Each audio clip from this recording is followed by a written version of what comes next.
ನಮಸ್ಕಾರ, ವನಶ್ರೀ ಚಾನಲ್ಗೆ ಸ್ವಾಗತ. ವಿಡಿಯೋ ತಂದಾಯಿತು. ಬನ್ನಿ ಇವತ್ತು ಅನುಪಮ ಸೀರಿಯಲ್ಲು ಹೇಗೆ ಮೂವ್ ಆಗುತ್ತೆ ಮತ್ತು ಏನು ಸ್ಟೋರಿ ನೋಡೋಣಂತೆ. ಅದಕ್ಕೆ ಮುಂಚೆ ನನ್ನ ವಿಡಿಯೋ ನೋಡಿದವರೆಲ್ಲ ಸಬ್ಸ್ಕ್ರೈಬ್ ಮಾಡಿ ಹಾಗೂ ಲೈಕ್ ಕೊಡಿ. ಎಲ್ಲೂ ಸ್ಕಿಪ್ ಮಾಡ್ದಂಗೆ ಫುಲ್ ಕತೆ ನೋಡಿ ಗೊತ್ತಾಗುತ್ತೆ ನಿಮಗೇನೆ. ಮತ್ತು ಅನುಪಮ ಹುಡ್ಕೊಂಡು ದ್ವಾರಕಾಗೆ ಹೋಗಿದ್ದಾಳೆ. ಅಲ್ಲಿ ಅವಳ ಮಗಳು ಇರ್ತಾಳೆ ಆದ್ಯ. ಆದರೆ ಅವಳು ಯಾರು ಅಂತ ಇವಳಿಗೆ ಗೊತ್ತಿರಲ್ಲ. ಇವಳಂತೂ ಪತ್ತೆ ಮಾಡ್ತಾಳೆ, ಅನುಪಮ ಪತ್ತೆ ಮಾಡ್ತಾಳೆ. ಆಮೇಲೆ ಇವಳು ಮಗಳು ಪತ್ತೆ ಮಾಡ್ತಾಳೆ, ಮಾಡಲ್ಲ ಅಂತಲ್ಲ, ಆದರೆ ಸ್ವಲ್ಪ ಚೇಂಜ್ ಆಗಿದ್ದಾಳೆ. ಸುಮಾರು ವರ್ಷಗಳಾಗಿದೆಯಲ್ಲ, ಸ್ವಲ್ಪ ಚೇಂಜ್ ಆಗಿದ್ದಾಳೆ. ಅವಳು ಅನಾಥಾಶ್ರಮದಲ್ಲಿ ಮಕ್ಕಳನ್ನ ಇಟ್ಕೊಂಡು ಅವಕ್ಕೆ ಅನ್ನ ಊಟ ಎಲ್ಲ ಕೊಟ್ಕೊಂಡು, ಏಕೆಂದರೆ ಅವಳು ಅನಾಥಾಶ್ರಮದಲ್ಲಿ ಬೆಳೆದವಳಲ್ವ, ಹಂಗಾಗಿ ಅನಾಥಾಶ್ರಮದಲ್ಲಿ ಎಲ್ಲ ಮಾಡ್ಕೊಂಡಿರ್ತಾಳೆ. ಈ ಕಡೆ ಬಂದು ಲಲಿತಾ ಪೂಜೆ ಮಾಡ್ತಿದ್ದಾಳೆ. ಅಜ್ಜಿ ಎಲ್ಲರಿಗೂ, ಮುತ್ತಜ್ಜಿ ಎಲ್ಲರಿಗೂ ಪೂಜೆ ಮಾಡ್ತಿದ್ದಾಳೆ. ಪೂಜೆ ಮಾಡಿ ಅಡುಗೆ ಪೂಜೆ ಎಲ್ಲ ಲಲಿತಂದೇ ಆಗಿರುತ್ತೆ. ಈಗ ಲಲಿತಾ ಗಂಡ, ಮೊಮ್ಮಕ್ಕಳು ಮತ್ತು ತುಷಾರ ಎಲ್ಲರೂ ಇದ್ದಾರೆ, ಅವರೆಲ್ಲ ಇದ್ದಾರೆ. ಮತ್ತು ಇಲ್ಲಿ ಪಾವನಿ ಮಗಳು ಬಾಂಬೆಗೆ ಹೋಗಬೇಕು ಅಂತ ಹೊರಟಿದ್ದಾಳೆ.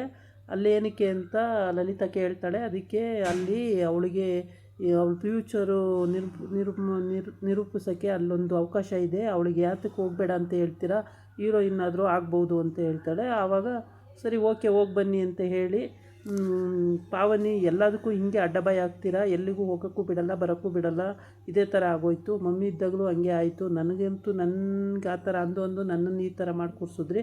ನನ್ನ ಮಗಳಾದರೂ ಫ್ರೀಯಾಗಿ ಹೋಗಲಿ ಬಿಡಿ, ಏನಕ್ಕೆ ಅವಳನ್ನ ಇದು ಮಾಡ್ತೀರಾ ಅಂತ ಹೇಳ್ತಾಳೆ. ಆಯಿತು ಬಿಡು, ನೀನು ಏನಾರು ಮಾಡ್ಕೊ ಅಂತ ಸುಮ್ಮನೆ ಆಗ್ತಾರೆ. ಈ ಕಡೆ ಬಂದು ಇವನು ಆದ್ಯನ ಲವ್ ಮಾಡ್ತಿರೋ ಹುಡುಗ ಬರ್ತಾ ಇರ್ತಾನೆ. ಅವಳು ಕೀ ಒಂದು ಸಿಕ್ಕಿರುತ್ತೆ ಅಲ್ವ, ಕೀ ಇಸ್ಕೊಳ್ಳೋದಕ್ಕೆ ಅಂತ ಬರ್ತಾ ಇರ್ತಾನೆ. ಆವಾಗ ಅವಳು ಅಲ್ಲಿ ಸಿಗಲ್ಲ, ಕೀಸ್ ಅವಳನ್ನ ನೋಡಿನೇ ದೂರದಲ್ಲಿರ್ತಾಳೆ, ಅವಳನ್ನ ನೋಡಿನೇ ಇವನು ಬರ್ತಾ ಇರ್ತಾನೆ.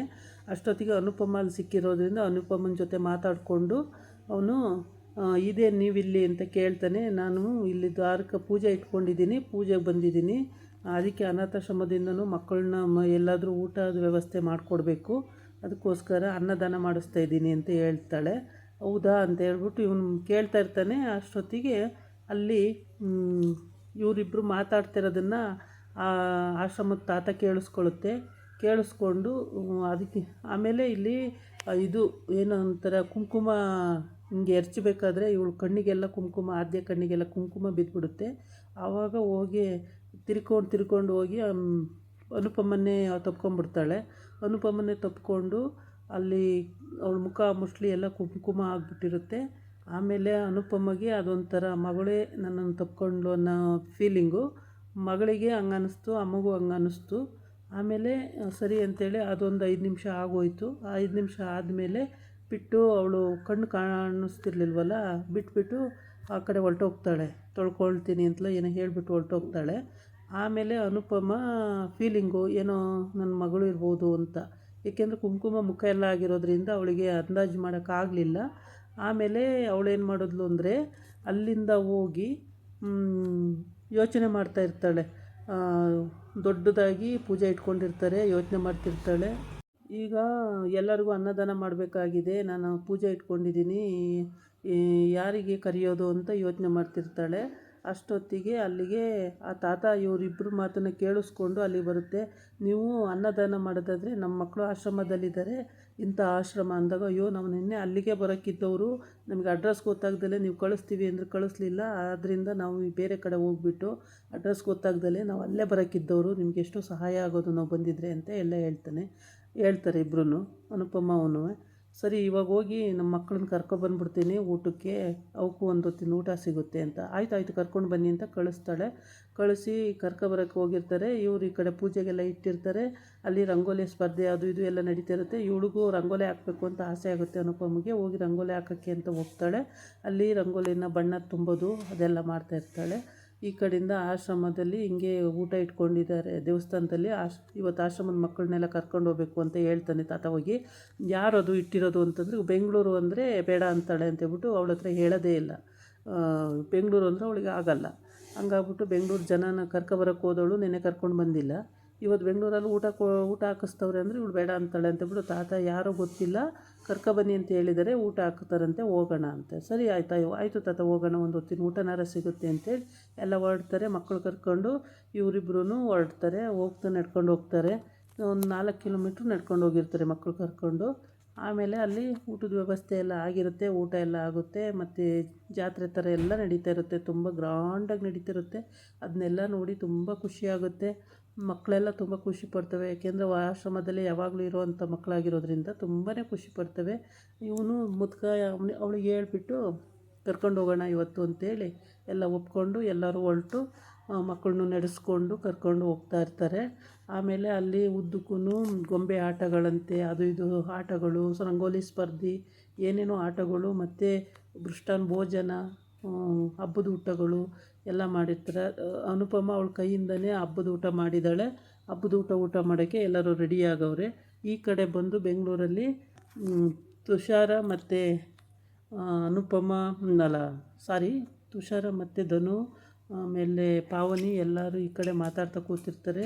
ಆವಾಗ ಧನು ಬಂದುಬಿಟ್ಟು, ನಿನ್ನ ಮಗಳು ನೋಡು ಅಲ್ಲಿ ಹೋದ್ರೂ ಫೋನ್ ಮಾಡ್ತಿದ್ದಾಳೆ, ಎಲ್ಲರೂ ಫೋನ್ ಮಾಡಿ ಮಾತಾಡ್ತಾರೆ. ಆದರೆ ನನ್ನ ಮಗಳಿಗೆ ಎಷ್ಟು ಕೋಪ ಇದೆ, ಅವಳು ಫೋನು ಮಾಡಲ್ಲ, ಮಾತು ಆಡಲ್ಲ ಅಂತ ಇವಳು ಬೇಜಾರು ಮಾಡ್ಕೊತಾಳೆ. ಧನು ಏನಿಲ್ಲ ಅತ್ತೆ, ನಿನ್ನೆ ವೀಡಿಯೋ ಕಾಲ್ ಮಾಡಿದ್ಲು, ಸುಮಾರು ಹೊತ್ತು ಮಾತಾಡ್ದು. ನನಗೆ ಹೇಳಲೇ ಇಲ್ವಲ್ಲ, ನಾನು ನೋಡಬೇಕಿತ್ತು ಹೆಂಗಿದ್ದಾಳೋ ಏನೋ. ಇಲ್ಲ ಅತ್ತೆ, ಈಗ ಅವಳು ದೊಡ್ಡ ಸರ್ಜನ್ ಆಗಿದ್ದಾಳೆ, ಅವಳಿಗೆ ರಜೆ ಸಿಗ್ತಿಲ್ಲ ಬರೋಕ್ಕೆ, ಅಷ್ಟೇ, ತುಂಬಾ ದೊಡ್ಡ ಸರ್ಜನ್ ಅವಳು ಅಂತ ಹೇಳ್ತಾಳೆ.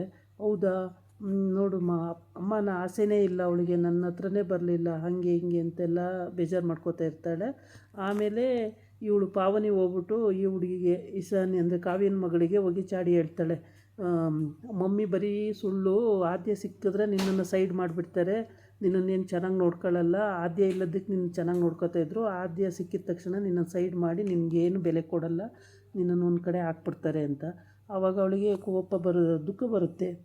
ಕಾವ್ಯ ಮಮ್ಮಿನೂ ಅಲ್ಲಿ ಅವಳ ಹತ್ರ ಇಲ್ಲ, ಎತ್ತಮ್ಮನೂ ಇಲ್ಲ. ಹಂಗಾಗ್ಬಿಟ್ಟು ಹಂಗಂದಾಗ ಸಖತ್ ಬೇಜಾರಾಗುತ್ತೆ. ಆಮೇಲೆ ಇವರು ಅನಾಥಾಶ್ರಮದಿಂದ ಮಕ್ಕಳನ್ನು ಕರ್ಕೊಂಡು ಎಲ್ಲ ನಡೆಸ್ಕೊಂಡು ಅಲ್ಲಿ ದೇವಸ್ಥಾನಕ್ಕೆ ಹೋಗ್ತಾ ಇರ್ತಾರೆ. ಇಬ್ಬರೂ ತಮಾಷೆ ಮಾಡಿಕೊಂಡು ಹೋಗ್ತಾ ಇರ್ತಾಳೆ. ಆವಾಗ ಅವಳು ನೆನ್ಕೋತಾಳೆ, ಮಕ್ಕಳಿಗೆ 2 ಹೊತ್ತಿನ ಊಟಕ್ಕೋಸ್ಕರ ಎಷ್ಟು ಕಷ್ಟಪಡಬೇಕು, ಎಲ್ಲಿಂದ ತರೋದು ನಾಳೆ ಅಂತ. ಅಲ್ಲಿ ಜಾಲಿಯಾಗಿ ಅವ್ರ ಹತ್ರ ಮಾತಾಡ್ತಿರ್ತಾಳೆ. ಅವಳು ಯೋಚನೆಗಳೇ ಬೇರೆ ಇರುತ್ತೆ, ಅಷ್ಟು ಯೋಚನೆ ಮಾಡುತ್ತೆ ಹುಡುಗಿ. ಇಷ್ಟು ಚಿಕ್ಕ ವಯಸ್ಸಿಗೆಲ್ಲ ತುಂಬ ಯೋಚನೆ ಮಾಡುತ್ತೆ. ಆಮೇಲೆ ಅಲ್ಲಿ ಹೋದಾಗ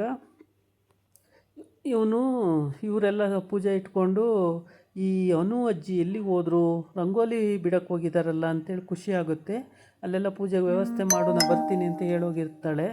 ಆಮೇಲೆ ಅಲ್ಲಿ ರಂಗೋಲಿನೂ ಹಾಕೋದಾಗುತ್ತೆ. ಅವಳು ರಂಗೋಲಿನೂ ಹಾಕ್ತಾಳೆ, ತುಂಬ ಚೆನ್ನಾಗಿ ಹಾಕ್ತಾಳೆ ರಂಗೋಲಿ. ಆ ರಂಗೋಲಿ ಹಾಕಿದ್ದು ನೋಡಿಬಿಟ್ಟು ಆ ಹುಡುಗನಿಗೆ, ಅನು ಅಜ್ಜಿ ಇಷ್ಟು ಚೆನ್ನಾಗಿ ರಂಗೋಲಿ ಹಾಕ್ತಾರೆ ಅಂತೇಳ್ಬಿಟ್ಟು ಎಲ್ಲ ಖುಷಿ ಪಡ್ತಾನೆ. ಅವಳು ಬಟ್ಟೆಗಳು ಅದೇ ಥರ, ವೇಷಭೂಷಣಗಳು ಅದೇ ಥರ, ಕಲರ್ ಸ್ಯಾರಿ ತುಂಬ ಚೆನ್ನಾಗಿ ಕಾಣುತ್ತೆ. ಅದು ದ್ವಾರಕದಲ್ಲಿ ತುಂಬ ಚೆನ್ನಾಗಿರೋಂಥ ಕಲರ್ ಸ್ಯಾರಿಗಳು ಇವನ್ನು ಉಟ್ಟರೆ ತುಂಬಾ ಚೆನ್ನಾಗಿ ಕಾಣುತ್ತೆ. ನೋಡಿ ಎಷ್ಟು ಚೆನ್ನಾಗಿ ಹುಟ್ಟಿದ್ದಾಳೆ ಅವಳು ಅನುಪಮ, ತುಂಬ ಚೆನ್ನಾಗಿದೆ. ಆಮೇಲೆ ಅಲ್ಲಿ ಗೊಂಬೆಗಳು ಎಷ್ಟು ಚೆನ್ನಾಗಿ ಗೊಂಬೆಗಳು ಮಾಡಿದ್ದಾರೆ ನೋಡಿ, ಅಷ್ಟು ನೀಟಾಗಿ ಕಾಣ್ತವೆ ಗೊಂಬೆಗಳು. ಏನೋ ಅದರದ್ದು ಸಮಥಿಂಗ್ ರಾಂಗು ಏನೋ ಇರುತ್ತೆ, ನಮಗಂತೂ ಗೊತ್ತಿರಲ್ಲ. ಅದರದ್ದು ಆ ಥರ ಎಲ್ಲ ಇಟ್ಟಿದ್ದಾರೆ ಅಂದರೆ ಏನೋ ಇರುತ್ತೆ. ಆಮೇಲೆ ಅಲ್ಲಿಂದ ಮಕ್ಕಳೆಲ್ಲ ಊಟಕ್ಕೆ ಹೋಗ್ತವೆ ದೇವಸ್ಥಾನಕ್ಕೆ. ಊಟ ಮಾಡಿ ಎಲ್ಲ ಬಂದಾಗ ತುಂಬ ಚೆನ್ನಾಗಿರುತ್ತೆ. ಇವತ್ತಿನ ಎಪಿಸೋಡಲ್ಲಿ ಇಷ್ಟ ಆಗಿದೆ. ನಾಳೆ ಇನ್ನೂ ಇಂಟ್ರೆಸ್ಟಿಂಗ್ ವಿಷಯ ಇದೆ, ತುಂಬ ಚೆನ್ನಾಗಿರುತ್ತೆ. ಇದಾಗಿತ್ತು ಇವತ್ತಿನ ವಿಡಿಯೋ. ನಾಳೆ ಇನ್ನೊಂದು ವಿಡಿಯೋ ಜೊತೆ ಬರ್ತೀನಿ. ನಮಸ್ಕಾರ.